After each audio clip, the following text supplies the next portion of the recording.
नमस्कार viewers, Pathfinders world academy के YouTube channel पर स्वागत है। इंडिया और कनाडा के रिलेशन के बीच में एक बहुत बड़ी खबर आ रही है। फ्रेंड्स, भारत कई सालों से एक बात कह रहा था कि जैसा करोगे वैसा भरोगे। खासकर जिस तरीके से कनाडा की पॉलिटिक्स खालिस्तानियों को सपोर्ट करती थी, ये बहुत ज्यादा डिस्टर्बिंग था भारत के नेशनल इंटरेस्ट के लिए। इनफैक्ट कनाडा के नेशनल इंटरेस्ट के लिए भी एक बहुत बुरी खबर थी ये। लेकिन जानबूझकर एनडीपी पार्टी, जिसके लीडर जगमीत सिंह हैं, उनके प्रभाव में आके जस्टिन ट्रूडो ने इन खालिस्तानियों को काफी ज्यादा बढ़ावा दिया, स्पॉन्सर दिया, स्टेट की तरफ से प्रमोशन दिया, फाइनेंशियल, डिप्लोमेटिक, हर तरीके का सपोर्ट। और उसका नुकसान इंडिया कनाडा रिलेशन तो हुआ ही, लेकिन कनाडा के अंदर खुद बढ़ते हुए इस तरीके की गतिविधियों में काफी बड़ा बूस्ट मिला। फाइन फ्रेंड्स, भारत सरकार कई समय से ये कह रही है कि आपको इन खालिस्तानियों के अगेंस्ट एक्शन लेना चाहिए, नहीं तो कल को ये ग्लोबली एक बहुत बड़े खतरा बन सकता है। लेकिन उस समय जस्टिन ट्रूडो की जो सरकार थी, जगमीत सिंह के प्रभाव में आकर उसने कभी भी एक्नॉलेज नहीं किया इस पर्टिकुलर प्रॉब्लम को, और हमेशा से उसने खालिस्तानियों के जितने भी एक्टिविटीज हैं उनको डिनाई किया, इनफैक्ट उनको स्पॉन्सर किया। लेकिन अब फ्रेंड्स, पहली बार आज तक के इतिहास में कनाडा ने यह कबूला है कि खालिस्तानियों का बहुत बड़ा प्रॉब्लम इस समय कनाडा के पॉलिटिक्स में आ चुका है। सो फ्रेंड्स, एक बहुत बड़ा यू टर्न है। वो कनाडा जो हमेशा से डिनाई करता है, आज वो उसी भारत के आर्ग्यूमेंट को एक्सेप्ट करते हुए ये कबूला है कि खालिस्तानी एक्सट्रीमिज्म जो है वो काफी ज्यादा बढ़ गया है और इसको रोकना कनाडा के पॉलिटिक्स में काफी ज्यादा जरूरी है। सो फ्रेंड्स, ये जो कनाडा का नया रिपोर्ट आया है जिसमें ये बहुत बड़ा एक्सेप्टेंस हुआ है, क्या इससे आने वाले समय में इंडिया और कनाडा के रिलेशंस, जो ऑलरेडी प्राइम मिनिस्टर मोदी के G7 समिट में जब वो कनाडा के प्राइम मिनिस्टर से मिले तो एक रिलेशन में इंप्रूवमेंट आई, क्या इस चीज के बाद जो ये अब इनका फाइनली एक्नॉलेजमेंट आया है खालिस्तानियों एक्सट्रीमिस्ट्स को लेकर, क्या आने वाले समय में इंडिया कनाडा के रिलेशंस काफी ज्यादा अच्छे हो सकते हैं? और फ्रेंड्स, ये अच्छा होना भी चाहिए, बिकॉज इंडिया को कनाडा से बहुत कुछ फायदा हो सकता है और कनाडा को इंडिया से बहुत फायदा हो सकता है। ये दोनों विन विन सिचुएशन में एक पार्टनरशिप में आ सकते हैं। अनलाइक इंडिया यूएस, जहां पे ट्रंप जो है वो जानबूझ के इंडिया को यूनिलैटरली अब्यूज करने का काम करते हैं, और यूरोपियन यूनियन जो ऑल्दो आज इंडिया के प्रति काफी ज्यादा उसकी झुकाव बढ़ी है, बट स्टिल वो एक अनप्रेडिक्टेबल ब्लॉक है, बिकॉज उसमें 27 कंट्रीज और 27 की प्रायोरिटीज कब बदल जाए ये किसी को पता नहीं। इस सारी चीजों में वेस्टर्न कंट्रीज में कनाडा, जस्ट लाइक ऑस्ट्रेलिया, एक तरीके का नया पार्टनर हमारे लिए बन के आते हुए दिख रहा है, और दोनों से, कनाडा और ऑस्ट्रेलिया से, भारत को बहुत बड़ा फायदा हो सकता है। सो फ्रेंड्स, न्यूज देखिए क्या है कि फॉर ईयर्स, कई सालों से भारत ने हमेशा से कनाडा को यह कंसर्न जाहिर किया है कि आपकी धरती पर खालिस्तानी एक्सट्रीमिस्ट जो हैं उनका एक सेफ हेवन हो चुका है, और इसलिए आपको खालिस्तानी एक्सट्रीमिस्ट को हमेशा से हटाने का प्रयास करना चाहिए। बट कभी भी उन्होंने इस चीज को कबूला नहीं। लेकिन अब एक बहुत बड़ा यूटर्न लेते हुए कनाडा की खुद की अपनी ही इंटेलिजेंस एजेंसीज ने इस बात को एक्सेप्ट किया है और कहा है कि भारत की ये जो आर्ग्यूमेंट है, जो कंसर्न है, उसमें तथ्य है, उसमें ट्रुथ है। तो CSIS, जो friends Canadian security intelligence service है, जो वहां की स्पाई एजेंसी है, उसने पब्लिकली पहली बार एक्नॉलेज किया है, देख सकते हैं कि एक मिलिटेंट ग्रुप है सिख एक्सट्रीमिस्ट्स का, जो कनाडा में काफी ज्यादा एक्टिव है और वो कनाडा को यूज कर रहा है प्रमोशन के लिए, फंडिंग के लिए, और इंडिया के अगेंस्ट वायलेंस को यूज करने के लिए। और ये सब चीज, ये militant group of Sikh extremist इसीलिए कर रहा है कनाडा में, बिकॉज वो अपना खुद का एक भारत से हटकर एक इंडिपेंडेंट सिख स्टेट चाहते हैं जिसको खालिस्तान नाम से जाना जाता है। तो फ्रेंड्स, एक बहुत बड़ा यहां पे देख सकते हैं, ये पब्लिकली कनाडा की सबसे प्रमुख स्पाई एजेंसी ने इसको एक्नॉलेज किया है, जिससे क्लियर कट हो जाता है कि खालिस्तानियों का जो आज मेनेंस है, जो प्रॉब्लम है, वो कनाडा में भी काफी ज्यादा बढ़ते हुए नजर आ रहा है। फ्रेंड्स, देख सकते हैं, this is the first time that CSIS has highlighted the issue in its annual report. अपने वार्षिक रिपोर्ट में इन्होंने इस चीज को एक्नॉलेज किया है, और इसकी वजह से कनाडा का जो अप्रोच है अब इस पर्टिकुलर इशू में, इसमें एक बहुत बड़ा बदलाव आ सकता है। लेकिन इस रिपोर्ट ने यह भी कहा कि सिख कम्युनिटी कनाडा में बहुत बड़ा कम्युनिटी है, उसमें से केवल एक छोटा फैक्शन है जो इस तरीके के मिलिटेंसी को प्रमोट करता है।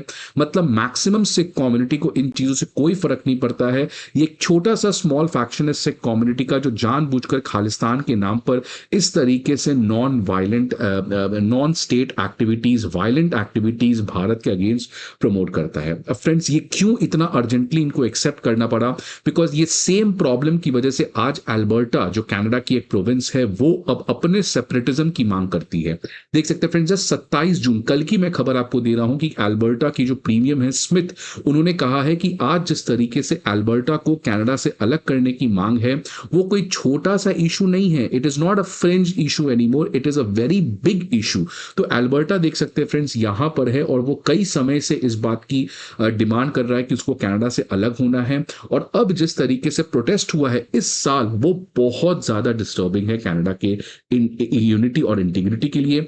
और इसी का नतीजा है फ्रेंड्स कि खालिस्तानियों को स्पॉन्सर करने का आज ये इनको झेलना पड़ रहा है। एस जयशंकर जी ने कई बार ये कहा है कि कैनेडियन पॉलिटिक्स जो है वो जानबूझकर इन खालिस्तानी फोर्सेस को स्पॉन्सर कर रहा है, प्रमोट कर रहा है, जिसकी वजह से वहां के और भी जितने इस तरीके के इंसर्जेंट ग्रुप्स हैं उनको काफी ज्यादा बढ़ावा मिलेगा। और जिस तरीके से अल्बर्टा ने इस खालिस्तानी मूवमेंट के बाद अब अपने खुद के क्लेम को काफी ज्यादा स्ट्रांग किया है, इसकी वजह से कनाडा को फाइनली खालिस्तानियों को रोकने का अब प्रयास शुरू करना चाहिए।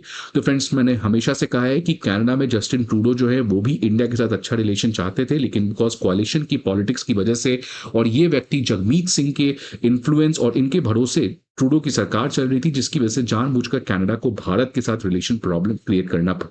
तो इंडिया का प्रॉब्लम जस्टिन ट्रूडो से तो कम था, जगमीत सिंह से ज्यादा था। और अब आपको पता है फ्रेंड्स, इस साल जो चुनाव हुआ उसमें जगमीत सिंह का और उनकी पार्टी का कंप्लीट सफाया हो चुका है। इनका कोई भी वो इंडिया इनफैक्ट अपना खुद का सीट हार चुके हैं, जिसकी वजह से अब कनाडा में एक नया पॉलिटिक्स देखने को मिलेगा। अब ये सही समय है फ्रेंड्स कि इंडिया और कनाडा के रिलेशंस को जो पिछले कई समय से टर्बुलेंस में था, अब इसको एक नई ऊर्जा देने की जरूरत है। और यही चीज भारत के प्रधानमंत्री मोदी जी ने किया। कनाडा में G7 समिट जाकर उन्होंने वापस से इंडिया कनाडा के डिप्लोमेटिक रिलेशंस को रिन्यू करने का बात किया। और अब फ्रेंड्स, जिस तरीके से आपको पता है इसी वीक एक बहुत बड़ी डेवलपमेंट थी कि यूएस जो है वो वेस्टर्न वर्ल्ड ऑर्डर से आइसोलेट हो रहा है। इनफैक्ट यूएस के दो सबसे प्रमुख पार्टनर्स कनाडा और EU अपना खुद का एक हिस्टोरिक डिफेंस पैक्ट साइन किए हैं यूएस को अकेले रखकर। ये बताता है फ्रेंड्स कि यूएस की यूनिलैटरलिज्म से ये दोनों खफा हो चुके हैं। ये दोनों को अभी तक हमेशा से सुख और शांति इसलिए मिली थी बिकॉज यूएस का सपोर्ट था, इसलिए इनको किसी से बातचीत करने की या डरने की जरूरत नहीं थी, इनको किसी से मतलब नहीं था खास। लेकिन अब ये खुद अपने आप की मजबूरी में है, इनकी इकोनॉमी स्लो डाउन की तरफ बढ़ रही है, इनके पास उतना ज्यादा अब लेवरेज है नहीं, इसलिए अब और अमेरिका का जो डिप्लोमेटिक सपोर्ट इनको था वो हमेशा से खत्म हो चुका है। चाइना और आपको पता है किस तरीके से एग्रेशन ऑलरेडी ये दोनों झेल रहे हैं। तो ये सही समय है फ्रेंड्स, इस वेस्टर्न वर्ल्ड ऑर्डर को टूटते हुए भारत अपना खुद का एक कौटिल्य नीति अप्लाई करके कनाडा और EU के साथ खासकर एक अच्छा रिलेशन बना सकता है। ऑलरेडी यूएस के साथ तो हमारा ट्रेड टॉक चल ही रहा है, लेकिन जिस तरीके से ये आपस में टूट चुके हैं, इन टूटते हुए ब्लॉक को भारत कैसे अपने हित में यूज कर सकता है, ये काफी इंटरेस्टिंग होने वाला है। कनाडा खासकर फ्रेंड्स देख सकते हैं आज भारत के साथ बहुत डेस्परेट है भारत के साथ रिलेशन को बनाने के लिए, बिकॉज आज ही की खबर आ रही है कि ट्रंप ने यूएस कनाडा ट्रेड टॉक को बंद कर दिया। उन्होंने कहा वेरी डिफिकल्ट कंट्री, और 51st स्टेट के क्लेम के बाद अब टैरिफ बहुत बड़ा लॉन्च करने जा रहे हैं कनाडा की वजह से। इसलिए कनाडा को अब अपने पार्टनर्स में डाइवर्सिफिकेशन करने की जरूरत है और उसमें भारत एक बहुत इंपॉर्टेंट प्लेयर बन सकता है। और भारत के लिए सबसे बड़ी फायदे की बात हो सकती है कि कनाडा के पास आज वर्ल्ड का one of the largest rare earth reserve है। आपको पता है फ्रेंड्स किस तरीके से आज मैग्नेट्स बनाने के लिए चाइना ने भारत के लिए प्रॉब्लम खड़ा कर दिया है, रेयर अर्थ एलिमेंट को ब्लॉक कर दिया है भेजने से। तो अब हम कनाडा के साथ मिलके, और इसमें अगर मैं ऑस्ट्रेलिया जोड़ दूं तो ये एक विन विन सिचुएशन तीनों कंट्री के लिए हो सकता है, और तीनों मिलकर आने वाले समय में सप्लाई चेन को रेजिलियंट बना सकते हैं when it comes to the critical mineral और द रेयर अर्थ एलिमेंट्स। तो फ्रेंड्स, ये एक बहुत बड़ी बात है कि कनाडा की इंटेलिजेंस एजेंसी ने खुद इस चीज को एक्सेप्ट किया है, और ये बताता है कि कनाडा जो है वो भारत के साथ अपने अच्छे रिलेशन की शुरुआत करने की भी प्रयास कर रहा है। सो आपके क्या व्यूज हैं, किस तरीके से हमें आगे बढ़ना चाहिए, please let me know in the comment box. I hope आपको ये वीडियो अच्छा लगे। See you again some another video, till then goodbye and take care.